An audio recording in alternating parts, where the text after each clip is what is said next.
at senators, they would engage us very, very fruitfully. Yeah.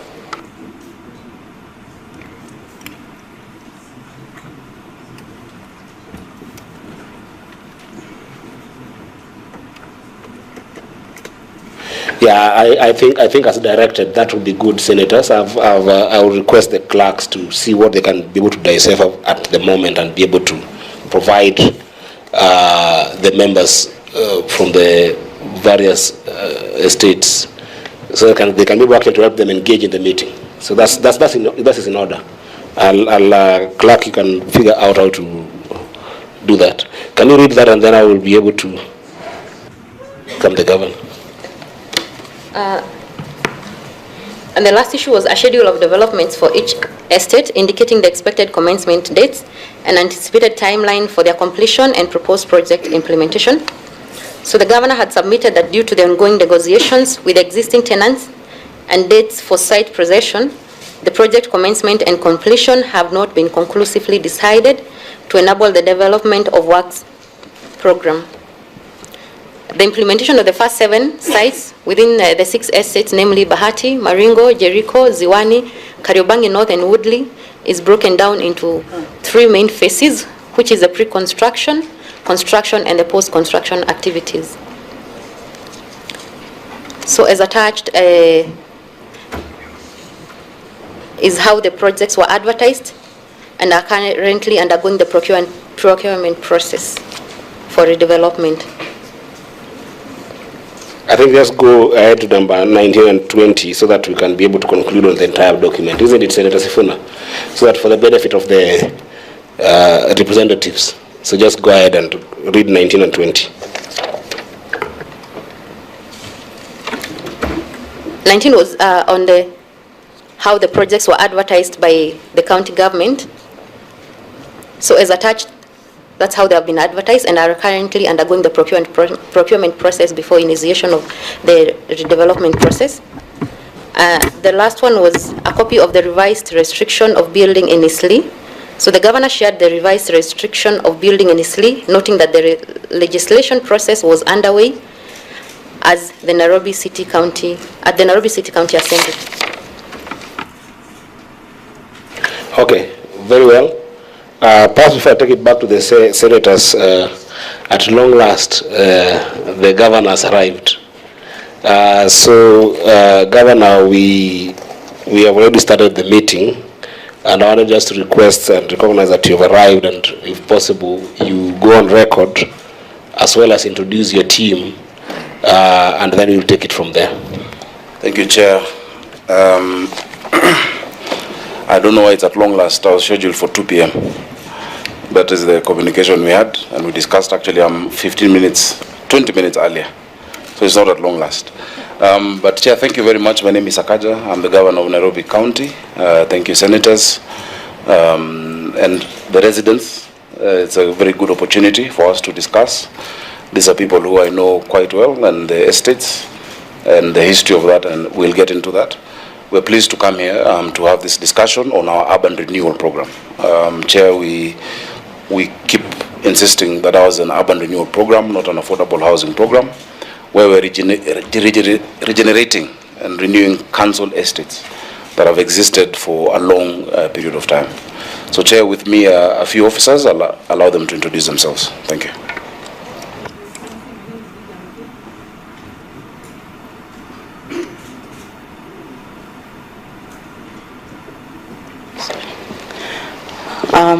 Chairman, members, my name is Lydia Mathia, Chief Officer, Housing and Urban Renewal, Nairobi City County Government.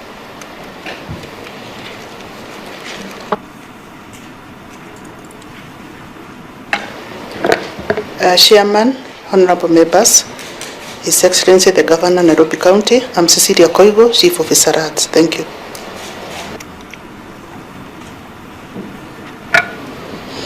Chair, members, and other Nairobians, my name is Michael Kinoti, Acting Director, Housing and Urban Renewal.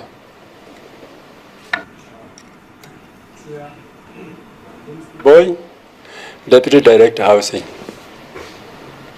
Through the chair, I'm Job Moura, Head of Press.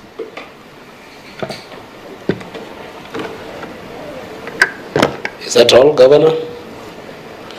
Okay. Yeah, so thank you, Governor, and welcome. We, more perspective, as you may know, we had sought to have a number of conclusions on these issues. And one of the things that we're very keen on as a committee is the dignified handling of residents from these various estates, 13 of them to be particular now, in the middle of this development process. We wanted to have a conclusion on that, whether that is being handled in a just and dignified manner. But then the second issue that we were very keen on as a committee is to be able to explore from both your perspective and the representative's perspective whether there is good agreement and perhaps even some guarantees of what happens after the development has been done. Will the residents get fair share of, whether allotment or otherwise, provision of the same unit after development? I think this is really the major issue in this kind of developments, the current state of affairs and the future state of affairs. And I wanted to establish a congruence between the county government and the residents of these 13 estates. So we've just gone through a comprehensive status update, which I want to take you back to, because most of those materials actually came from your side in terms of updating the Senate. And I wanted to give just the members time to perhaps canvass on those materials that have been read by the clerk. Then now, because the governor is here, perhaps then I'll give the governor to lay bare his status report, and then we can open it up as a conversation between us, the governor and the leaders, esteemed leaders from the estates that we have represented in this house. I might also tell you, Governor, that we had sought to have 13 estates come, but unfortunately we only have 5 who have come. Partly we own up because that was a problem from our secretariat. I think that they were not able to reach to the other 8, but nonetheless we have agreed that we will find an avenue of convergence in terms of just being able to engage those other 8, because I think that it's important that all of them are engaged in this process. So go ahead, Senators. Chair, with your permission, it will be useful for us to know which representatives we have. I know they had introduced themselves.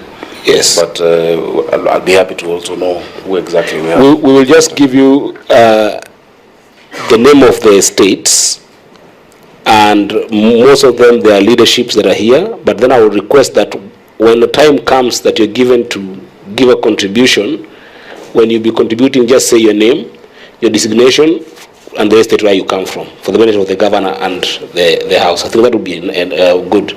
So, clerk, may you go ahead and read the estate represented. Thank you, Chair. We have Lumumba Estate, Ofafa Jericho Estate, Maringo Estate, New Pumwani, and the Woodley Estate. So we have 5 estates in the meeting right now. Thank you. Thank you. Senators? Chair, on a point of order, Governor has introduced his team, and there is somebody that I thought would be a necessary party to this conversation. Perhaps, Governor, why is the CEC for the Built Environment and Planning not here? Governor? He's coming. He's coming. He's on his way? Okay. Okay, thank you. Do you have any contributions, comments on what has just been presented by the clerk? Yeah, Chair. First of all, thank you for that recap, because it helps to frame the conversation in the interest of time. It is clear that there are only 2 estates here. That would be Kariobangi North and Woodley, that are at the project execution phase. And I have not seen the representation from Kariobangi North, perhaps because we had agreed that we would want to hear from the residents on what is transpiring on the ground. Perhaps you could take the representatives from, say, Woodley first, and then maybe Lumumba, because there were certain promises or undertakings that were given by the governor with regards to engagement of the residents in those areas with regards to this particular project. But just from the recap there, I was proposing to my colleagues here that we make follow-ups on the specific matters that had been agreed upon, including the questions of the MOUs with the residents, whether that has been done, in which estates that had been done, the status of public participation in the remaining estates, because we only have 2 where the project has taken off, the binding agreements, so the agreements with the developers in those other estates, and maybe we take it from there. But I would like to hear, Chair, with your permission, from the representatives of the estates on what exactly is going on currently, especially for those that governor submitted public participation had problems and where projects have begun.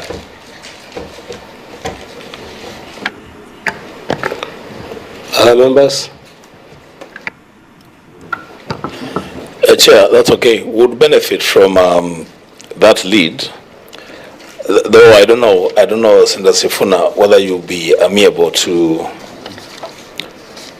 a situation where we first allow the governor to give us a status report on the 5 estates that are represented here, so that then we can now get the residents to react to what the governor said. Then we engage them going forward. Because, Chair, remember we said when we began, we need to bank some things here. Today, at least, let's conclude on certain issues. I don't know whether that would be fine with you. That would be fine. I was only being sympathetic to the governor who has just walked in to give him some time to acclimatize. But if he's ready to go, I have no problem.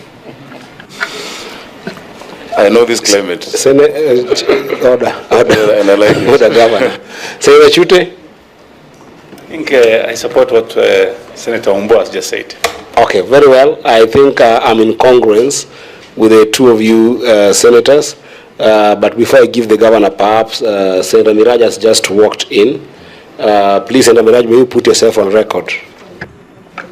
Thank you, Chair. Good